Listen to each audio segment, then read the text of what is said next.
Hi everyone, मेरा नाम ऋषभ है और आज हम लोग इस वीडियो में बात करने वाले हैं रिलायंस इंडस्ट्रीज के बारे में, क्योंकि क्वार्टर वन के रिजल्ट्स बहुत शानदार आए हैं, ऐसा लोग बोल रहे हैं और हम भी इस बारे में डिस्कस करेंगे डिटेल में। क्वार्टर वन के रिजल्ट्स क्या सच में इतने अच्छे आए हैं या फिर यहाँ पर एक ट्विस्ट, उसके बारे में जानकारी जरूर से जरूर करेंगे। साथ साथ मैं आपको बताऊंगा इस वीडियो में कि टारगेट प्राइस क्या निकल कर आ रहा है रिलायंस इंडस्ट्रीज का और जो एनालिस्ट रिकमेंड कर रहे हैं, एनालिस्ट की रिकमेंडेशन क्या है रिलायंस पर, और इसके साथ साथ मैं आपको बताऊंगा कि क्या अभी इस स्टॉक में बाई करने का सही मौका है या फिर आपको कुछ समय वेट करना चाहिए।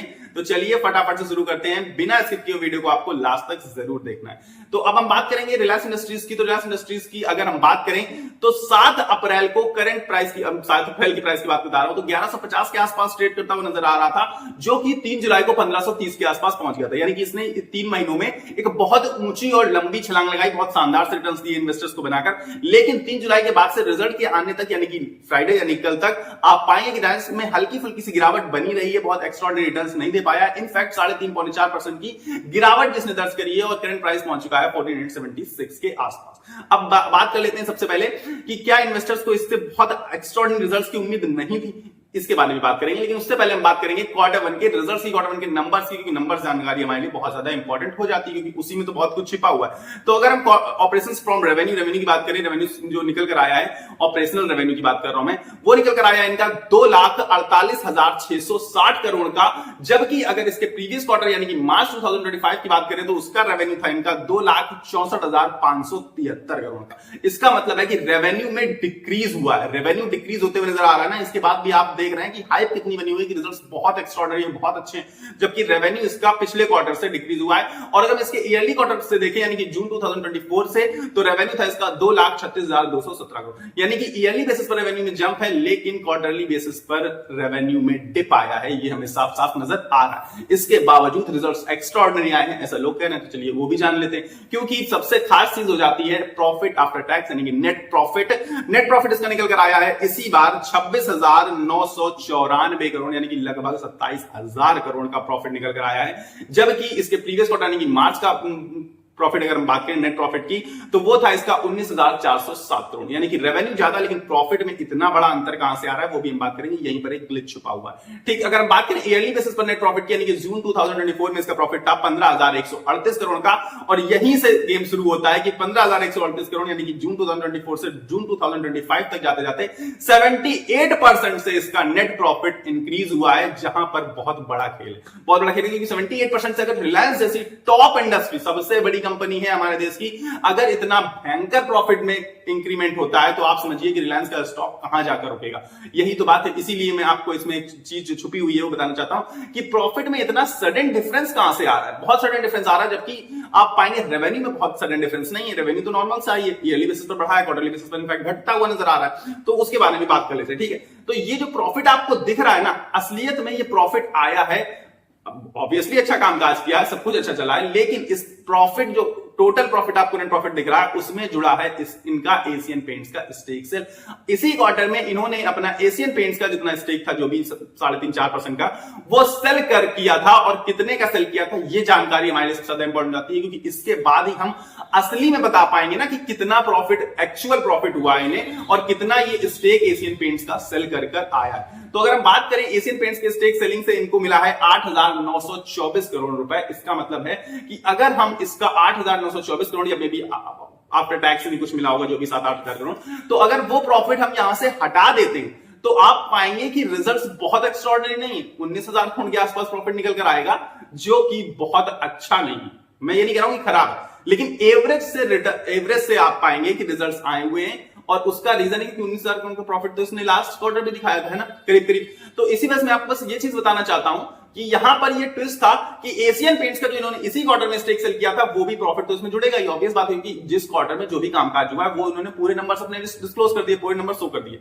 मैं कहीं से नहीं कह रहा हूं कि रिलायंस के रिजल्ट्स खराब है, क्योंकि जब देश की टॉप कंपनी इतना बेहतरीन रिजल्ट शो करती है तो ऑब्वियस बात है कि बात तो होगी, बात तो करने लायक बनेगी। तो जो बात थी एक्चुअल मैंने वो आपको बताई, लेकिन अभी बहुत सारी चीजें इसमें डिस्कस करने के लिए बची, क्योंकि आप कहेंगे कि भैया आप तो निगेटिव बातें कर रहे हैं। मैं बिल्कुल निगेटिव बात नहीं कर रहा हूं, इनफैक्ट मैं खुद भी रिलायंस में बहुत ज्यादा फैसिनेट हूं, मुझे स्टॉक बहुत पसंद है। ठीक, तो इसमें अच्छाइयां क्या हुई हैं उसके बारे में भी जान लेते हैं, क्योंकि इस क्वार्टर काफी सारी अच्छाइयां भी हुई होंगी।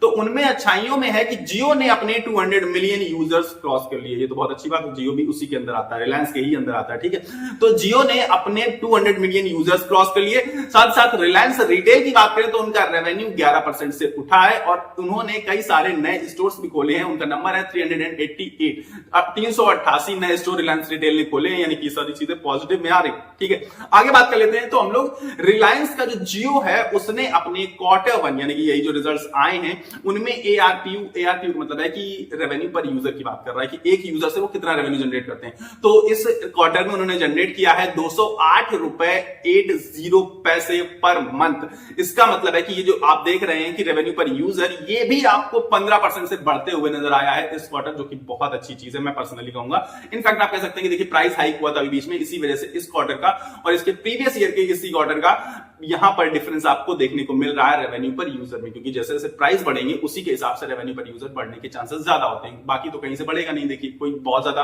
आप 2 GB करा रहे हो, 2.5 GB का रिचार्ज कराने लगेंगे तो बहुत हल्का फुल्का डिफरेंस आएगा, लेकिन पूरा रेवेन्यू पर यूजर, एवरेज रेवेन्यू पर यूजर की बात बता रहा हूं, तो अगर वो बढ़ रहा है 15% से, इसका मतलब है कि वो प्राइस हाइक की वजह से ही बढ़ रहा है। और अब हम लोग बात कर लेते हैं कि ये खास चीज है इनकी कि ये पावर सेक्टर में भी कदम रखने वाले हैं। मे भी मुझे नहीं पता कि कितना ज्यादा बड़ा होने वाला है ये मूव इनका, लेकिन एक न्यूज निकल कर आई जो मैंने पढ़ी थी, मैं वो आपको बता दे रहा हूं। सिर्फ और सिर्फ कि 4 लाख करोड़ से भी ज्यादा की इन्वेस्टमेंट करने वाले हैं लोग पावर सेक्टर में, भी करने वाले होंगे आई गेस। और अगर करते हैं तो ये रिलायंस इंडस्ट्रीज के लिए बहुत अच्छा होगा, रिलायंस इंडस्ट्रीज के इन्वेस्टर्स के लिए भी बहुत ज्यादा अच्छा हो जाएगा। अब हम लोग बात कर लेते हैं रिलायंस के डेप्ट की, जो कि हो चुका है, जो कि है करंटली 1,18,000 करोड़ का, जो कि मैं कहूंगा बहुत बड़ा नहीं है, क्योंकि कंपनी की मार्केट कैप ही है 20 लाख करोड़ की। तो कंपैरेटिवली मैं अच्छी चीज कहूंगा कि रिलायंस इंडस्ट्रीज पर डेप्ट बहुत हाई फाई नहीं है, डेप्ट एवरेज डेप्ट है, जो कि नंबर में बहुत बड़ा लगता है, क्योंकि बहुत सारी मिड कैप कंपनियों का तो ये मार्केट कैप नहीं होता है। लेकिन अब आप ऑब्वियस बात है कि देश की सबसे बड़ी कंपनी है तो हल्का फुल्का कर्ज आपको ज्यादा देखने को मिलेगा, लेकिन ये कर्जा उसकी मार्केट कैप के हिसाब से बहुत कम है। ये मैं आपसे बताना चाहता हूं कि कर्जे पर मत जाइए कि डेप्ट बहुत हाई नहीं है।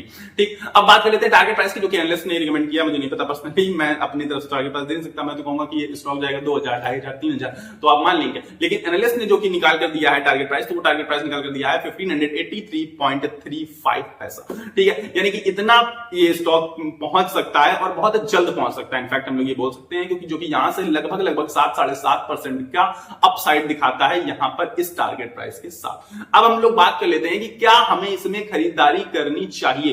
तो मैं आपको सबसे पहले बताना चाहता हूं कि मैं सेबी रजिस्टर्ड नहीं हूं, तो आप मेरी बेसिस पर, मेरे एनालिसिस के बेसिस पर लास्ट कॉल बाई एसएल की नहीं ले सकते हैं। अगर आप फाइनल कॉल अपनी ले रहे हैं बाई एसएल की, तो आप अपने एनालिसिस के ही बेसिस पर लीजिएगा, या फिर अपने फाइनेंशियल एडवाइजर से पूछ कर लीजिएगा। लेकिन अब अपने फाइनेंशियल एडवाइजर पूछ कर लीजिएगा, ये मेरी बात मत मानिए, लेकिन एनालिस्ट क्या कह रहे हैं वो तो सुन लीजिए। 37 में से 35 एनालिस्ट ये बोल रहे हैं कि मस्ट बाई स्टॉक है, रिकमेंड किया है बाई, यानी कि 37 में से 35 लोग रिलायंस को टिक कर रहे हैं कि बहुत शानदार स्टॉक है, इसमें खरीदारी करनी चाहिए। तो आप उन एनालिस्ट की सुन लीजिए, मान लीजिए बढ़िया 35 लोग अगर कह रहे हैं तो एक बहुत बड़ा नंबर है मेरे हिसाब से, कोई बुरी बात नहीं है। एनालिस्ट तो बहुत अच्छे तरीके से इसमें बुलिश नजर आ रहे हैं पर्सनली। अब बात कर लेते हैं अपने ओपिनियन की, लेकिन मैं आपको अपना ओपिनियन बताने की कोशिश करूंगा। तो मैं कहूंगा कि स्ट्रॉन्ग बाय स्टॉक है, बहुत शानदार स्टॉक है और इसमें जरूर से जरूर बाय करना चाहिए। ठीक, क्यों बाय करना चाहिए उसके रीजन जान लेते हैं। मैं अपनी तरफ से जो रीजन देना चाहता हूं वो जान लीजिए। ठीक है, कि देश की सबसे बड़ी कंपनी है, टॉप कंपनी है, यानी कि नंबर 1 पर आती है रिलायंस इंडस्ट्री। मार्केट कैप के हिसाब से भी आप देख सकते हैं कि 20 लाख करोड़ का इसका मार्केट कैप है।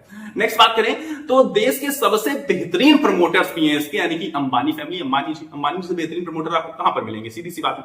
और थर्ड चीज है कि पैसा डूबने के चांसेस यहां पर खत्म हो जाते हैं। इसका मतलब है कि आपका रिस्क मैनेजमेंट हो जाता है। आप सबसे ज्यादा जरूरी इंपॉर्टेंट चीज तो यही है स्टॉक मार्केट में कि आपका पैसा बचा रहे, तो वो यहां पर आपको रिलायंस इंडस्ट्रीज में पक्का 100% तो गारंटीड मैं नहीं कह सकता, लेकिन ऑलमोस्ट 100% ही गारंटीड है कि आपका पैसा यहां पर डूबेगा नहीं। नेक्स्ट चीज की बात करें, इसी के साथ आप अगर थोड़ा बहुत जो भी आपके पास पैसा है, उतने पैसे में आपको अंबानी जी के साथ पार्टनरशिप करने का मौका मिल रहा है, इससे बेहतर बात क्या हो सकती है। तो मुझे पसंद लगता है कि रिलायंस इंडस्ट्रीज में इसी वजह से आपको लगाना चाहिए अपना पैसा।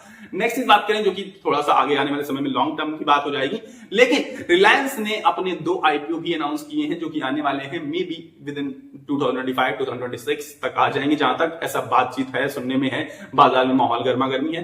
रिलायंस रिलायंस का जियो अलग हो रहा है, जियो टेलीकॉम सेक्टर का लेकर आ रहे हैं, बहुत मेगा आईपीओ आएगा, बहुत बड़ा आईपीओ आएगा। कब तक आएगा? 1-1.5 साल के अंदर आ जाएगा। और रिलायंस रिटेल भी अलग हो रहा है, दो बहुत बड़े मेगा आईपीओ आ रहे हैं जिसका आपको 100% बेनिफिट मिलेगा अगर आप इसके इन्वेस्टर यानी कि रिलायंस के। तो ये सारे थे मेरे रीजंस इसे पर्सनली बाई करने के। मुझे लगता है कि ये स्टॉक बहुत अच्छा है, बहुत आउटस्टैंडिंग परफॉर्मेंस भी दिखा रहा है। ऑब्वियस बात है ना कि स्टेक सेल किया, लेकिन अच्छी चीज थी वो। अब आप समझिए कि आप कहेंगे कि आपने वहां पर उससे निगेटिव शो किया, लेकिन वो पॉजिटिव भी था, क्योंकि आपको पता है कि वहां पर जो ईरान इजराइल वॉर, जो भी रसिया यूक्रेन वॉर, जिसकी वजह से भी कच्चे तेल पर बहुत ज्यादा इंपैक्ट पड़ रहा था। इनफैक्ट पेंट कंपनियां परफॉर्म नहीं कर पा रही थी, और आप खुद भी उठाकर देखिए ना, एशियन पेंट्स तो बहुत बहुत बहुत खराब परफॉर्मेंस दिखाया।